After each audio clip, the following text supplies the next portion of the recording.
नमस्कार, छायाज रेसिपीजमध्ये तुमचं खूप खूप स्वागत। आज आपण बनवतोय संक्रांत स्पेशल रेसिपी। तर यासाठी इथे मी 1 वाटी तीळ घेतलेत।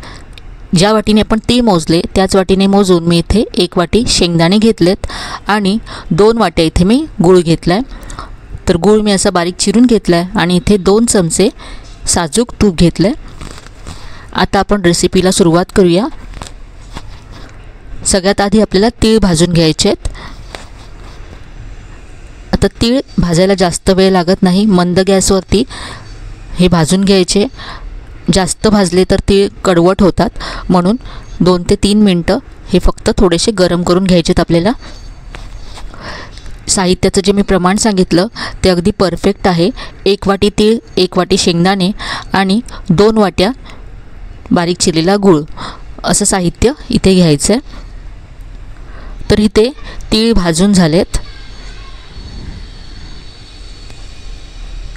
पहा, असे हे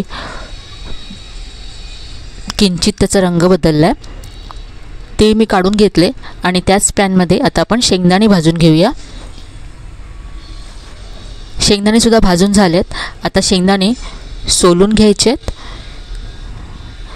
शेंगदाणे सोलून घेतलेत। आता आपण तीळ आणि शेंगदाणे मिक्सरला बारीक करून घेऊ। तर हे आपल्याला वेगळे वेगळे मिक्सरमध्ये फिरवून घ्यायचे। तर इथे शेंगदाण्याचा असा जाडसर कूट करून घेतला आणि त्याचबरोबर तीळसुद्धा मी एकदा फिरवून घेतलेत मिक्सरला। अगदी फाईन पावडर केलेली नाही आहे। आता इथे मी एक पॅन गरम करत ठेवला आहे। यामध्ये तूप घालायचं आहे। तर आपण 2 चमचे तूप घेतलं होतं, त्यातलं अर्धा चमचा इतकं तूप मी बाजूला काढून ठेवते, ते आपण नंतर रेसिपीमध्ये वापरू। तूप विरघळलं की यामध्ये गूळ घालायचं आहे।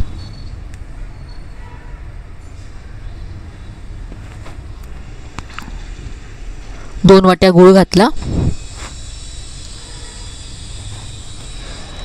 आणि यामध्ये आता 2 चमचे पाणी घालायचे।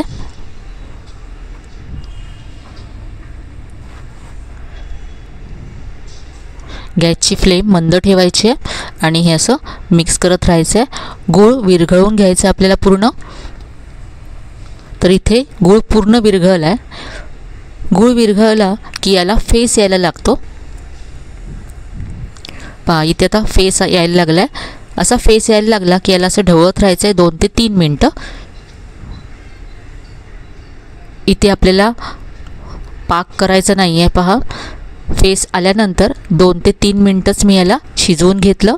गॅस बंद करायचा आहे आणि यामध्ये जे आपण तीळ आणि शेंगदाण्याचा कूट करून ठेवला होता तो घालायचा आहे। इथे लक्षात ठेवा, गॅस बंद करून हे करायचं आहे, कारण पॅन गरम आहे। त्याचबरोबर गूळ जो आपण विरघळवून घेतला आहे तो सुद्धा खूप गरम आहे, म्हणून गॅस बंद करूनच हे करायचं आहे। गॅस बंद केला नाही तर आपली ही जी तिळगूळ वडी आहे ती जास्त कडक होईल।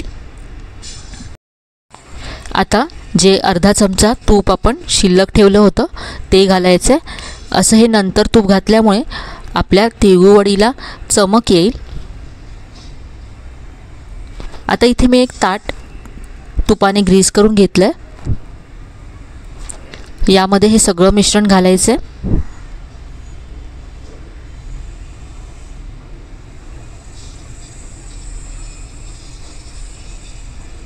पसरवून घ्यायचं असं।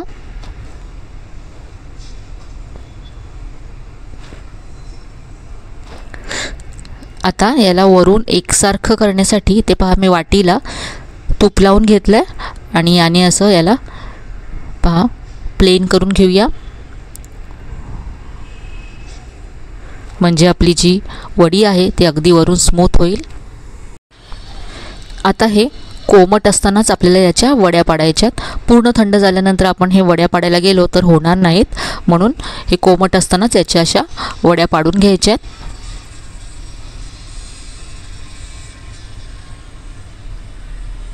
तर इथे पहा, अशा वड्या मी कट करून घेतल्यात।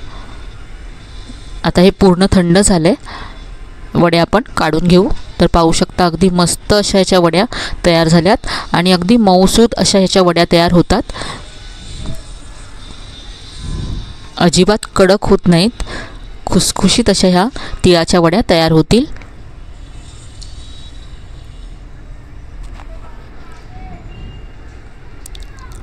घरातली लहान मुलं, वयस्कर लोक कोणीही खाऊ शकतील इतक्या मस्त ह्या वड्या तयार होतात. इथे मी एक वडी तुम्हाला तोडून दाखवते. पहा, अगदी खुसखुशीत अशी वडी तयार झाली आहे.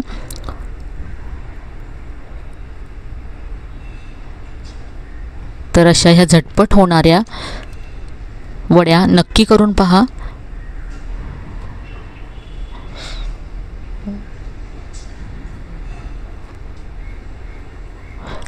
साहित्याचं अगदी अचूक प्रमाण आज मी तुम्हाला सांगितलं आहे.